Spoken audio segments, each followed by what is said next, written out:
Ini sebuah kisah nyata tentang dua orang yang memiliki perbedaan layaknya bumi dan langit, di mana perbedaan keduanya bisa menjadi pelajaran bagi kita. Orang yang pertama bernama Ronald James Reed. Dia bekerja sebagai petugas kebersihan dan penjaga pom bensin di sebuah kota di Amerika. Lahir di pedesaan Vermont, dia menjadi orang pertama di keluarganya yang lulus SMA. Yang lebih mengesankan, setiap hari si Ronald ini harus berangkat ke sekolah dengan menumpang mobil orang karena jarak antara rumahnya ke sekolah yang sangat jauh. Singkatnya, kehidupan Ronald Reed sangat bersahaja. Ronald Reed sudah bekerja sebagai karyawan bengkel mobil di pom bensin itu selama 25 tahun. Dia juga selalu menyapu lantai di tempat kerjanya itu selama 17 tahun. Sebagai hasilnya, Ronald bisa membeli rumah dengan 2 kamar seharga $12.000 dan tinggal di situ sampai meninggal. Pada saat berumur 50 tahun, Ronald ditinggal mati istrinya dan tak pernah menikah lagi. Salah seorang kawannya mengenang bahwa hobi utama Ronald Reed adalah memotong kayu bakar. Nah, pada tahun 2014, Ronald Reed meninggal dunia di usia 92 tahun. Dan pada saat meninggal itulah nama petugas kebersihan sederhana yang berasal dari desa itu masuk ke dalam berita internasional. Sebagai gambaran, sepanjang tahun 2014, sekitar 3 juta warga Amerika Serikat meninggal dunia. Akan tetapi kurang dari 4.000 di antaranya yang pada saat meninggal memiliki harta di atas $8 juta. Dan hebatnya, Ronald Reed adalah salah satu di antara orang yang memiliki harta sebanyak $8 juta lebih. Dalam surat wasiatnya, petugas kebersihan itu mewariskan $2 juta untuk anak tirinya dan $6 juta lebih dia wariskan kepada rumah sakit dan perpustakaan setempat. Orang-orang yang mengenal Ronald Reed mengaku sangat kaget dari mana dia memperoleh uang sebanyak itu. Ternyata tidak ada rahasia. Ronald tidak memenangkan lotre atau menerima warisan besar. Rupanya diam-diam dia selalu menabung berapapun yang bisa dia tabung dan menginvestasikannya di saham-saham blue chip. Dia kemudian menunggu sampai puluhan tahun sampai tabungan kecil miliknya menjadi berlipat-lipat sehingga mencapai $8 juta lebih. Begitulah kisah tentang seorang petugas kebersihan bernama Ronald Reed yang menjelma menjadi seorang filantropis. Oke, sekarang orang yang kedua, yang juga meninggal beberapa bulan sebelum Ronald Reed. Ini juga menjadi berita, dia adalah Richard Fuscon.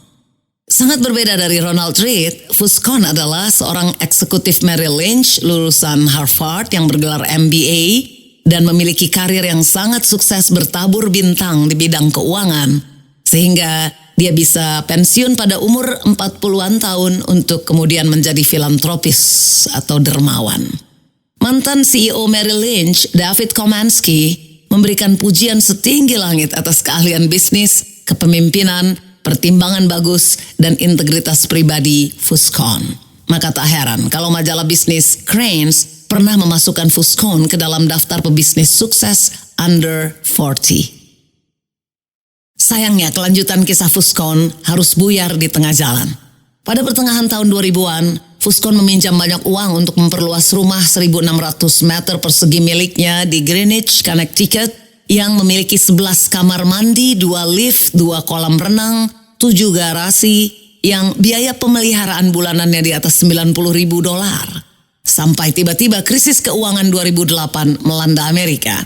Krisis itu menghajar keuangan hampir semua orang, termasuk membuat Fuscon menjadi hancur luluh. Utang besar dan asetnya yang tidak liquid membuatnya bangkrut. Katanya, sekarang saya sudah tak punya pendapatan. Begitulah ungkap Fuscon kepada hakim perkara kebangkrutannya pada tahun 2008. Rumahnya di Palm Beach disita, lalu pada 2014 giliran rumah mewahnya yang di Greenwich juga disita. 5 bulan sebelum Ronald Reed mewariskan hartanya untuk derma, rumah Richard Fuscon yang biasa dia gunakan untuk makan malam dan berdansa bersama tamu-tamunya di atas atap transparan kolam renang dalam ruangan, terpaksa harus dijual dalam lelang barang sitaan. Anda tentu sudah mulai menangkap poinnya. Kontras dalam alur kisah ini adalah Ronald Read yang sabar dan Richard Fuscon yang tamak. Hal inilah yang membuat perbedaan besar di mana aspek pendidikan dan pengalaman keduanya sama sekali tidak berpengaruh. Ya, pelajarannya di sini bukan hanya agar kita meniru Ronald Read dan jangan sampai seperti mengikuti Fuscon. Tetapi yang jauh lebih penting, cerita-cerita seperti ini hanya mungkin terjadi dalam bidang keuangan. Artinya, dalam bidang lain selain bidang keuangan, tidak akan mungkin ada orang yang tanpa gelar sarjana, tanpa pelatihan, tanpa latar belakang, tanpa pengalaman formal dan tanpa koneksi bisa mengungguli orang yang punya pendidikan, pelatihan dan koneksi terbaik. Di bidang selain keuangan, hampir mustahil orang seperti Ronald Read bisa melakukan transplantasi jantung secara lebih baik dibanding seorang dokter bedah lulusan Harvard. Atau orang seperti Ronald Read mampu merancang gedung pencakar langit dengan lebih hebat daripada para arsitek terhebat.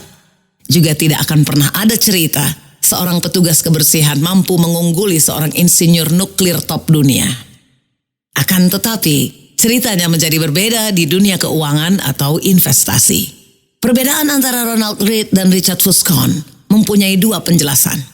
Pertama, kemampuan finansial seseorang atau kekayaan seseorang sama sekali tidak berhubungan dengan kecerdasan dan usaha. Yang kedua, keberhasilan di bidang finansial bukan ditentukan oleh science atau hard skill, melainkan keahlian lunak atau soft skill, di mana sikap dan perilaku kita lah yang jauh lebih penting dan lebih menentukan daripada pengetahuan kita.